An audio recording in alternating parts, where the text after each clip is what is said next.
تنہائی کا آخری موسم۔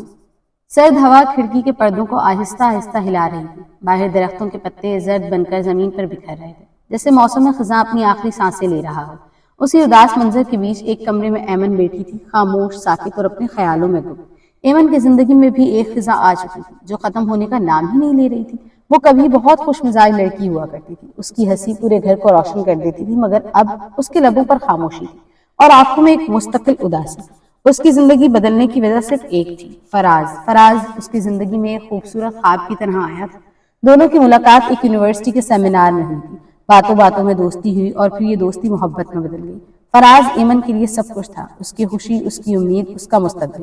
مگر ہر کہانی کا انجام ویسا نہیں ہوتا جیسا ہم چاہتے ہیں۔ فراز کو بیرون ملک جانے کا موقع ملا۔ اس نے ایمن سے وعدہ کیا کہ وہ جلد واپس آئے گا اور دونوں اپنی زندگی ایک ساتھ شروع کریں گے۔ بس کچھ وقت کی بات ہے، اس نے مسکرا کر کہا تھا۔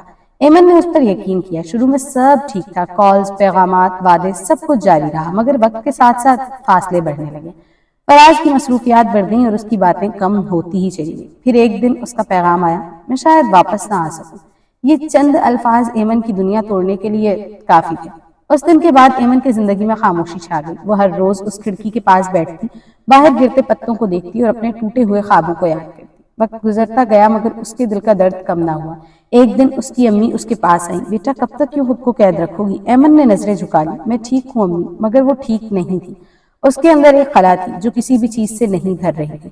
اسی دوران اس کے محلے میں ایک نئی فیملی آ کر بسی۔ ان کے ساتھ ایک نیا لڑکا بھی تھا، زین ایک سادہ، خوش مزاج انسان تھا۔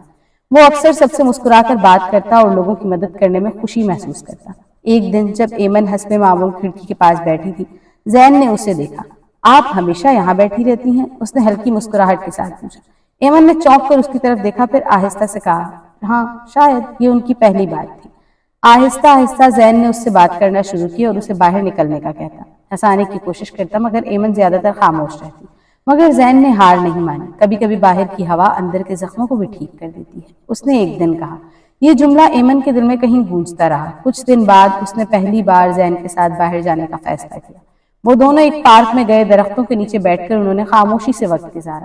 اب بہت کچھ سوچتی ہے نا؟ زین نے پوچھا۔ ایمن نے سر ہلایا۔ کبھی کبھی سوچنا بھی ایک بوجھ بن جاتا ہے، زین نے کہا۔ یہ بات سچ تھی۔ اس دن کے بعد ایمن نے آہستہ آہستہ خود کو بدلنا شروع کیا۔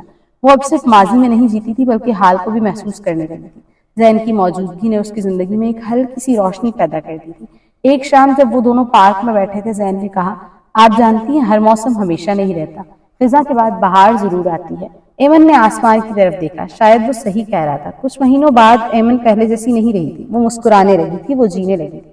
فراز کی یادیں اب بھی اس کے دل میں تھی، مگر وہ اسے تکلیف نہیں دیتی تھی۔ وہ ایک خوبصورت یاد بن چکی تھی۔ ایک دن ایمن دوبارہ اسی کھڑکی کے پاس کھڑی تھی۔ باہر درختوں پر نئے پتے آ چکے تھے، خزاں ختم ہو چکی تھی۔ اس نے مسکرا کر کہا، شاید میرا آخری موسم گزر گیا۔ زین نے پیچھے سے آ کر کہا، اور ایک نئی شروعات ہو گئی ہے۔ ایمن نے اس کی طرف دیکھا اور ہلکی سی مسکراہٹ دی۔ اب اس کے دل میں سکون تھا۔ اس نے سیکھ لیا تھا کہ تنہائی ہمیشہ نہیں رہتی اور ہر اندھیری رات کے بعد ایک روشن صبح ضرور آتی ہے۔ یوں اس کی زندگی کا خزاں ایک کہانی بن گیا اور وہ خود ایک نئی بہار کا آغاز بن گئی۔